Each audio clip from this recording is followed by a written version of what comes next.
Eto na, mabilisang share lang to. Ayan. Hindi ko kasi makita kung nasaan yung nakalagay na file sa my drive ko. Na-delete na lahat pero meron pa rin siya. So, dito pala siya mahahanap sa my drive.google.com/drive tapos my-drive. Punta kayo doon, tapos hanapin nyo yung settings. Ayan, yung settings, nahanap ko na siya.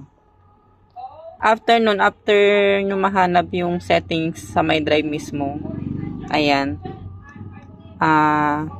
check nyo yung manage app. And then sa may bandang dito, ito pala yung mga nagagamit. Kaya nagkakaroon ng files. Tapos dito sa may baba, lagay nyo lang yung options, delete nyo lang siya mga madam. Ayan. Yun pala siya. So mamaya pakita natin kung okay na. Ayan, medyo matagal yung akin kasi 41 gig talaga hindi ko mahanap. Dati naka 100 gig na siya. Dinilit ko lahat ng photos, sa Google Photos lahat, sa Gmail lahat na-delete ko. Akala ko yun talaga yung nagpapalaki. Pero dito pala, hindi ko na sana dinilit yung mga Gmail ko.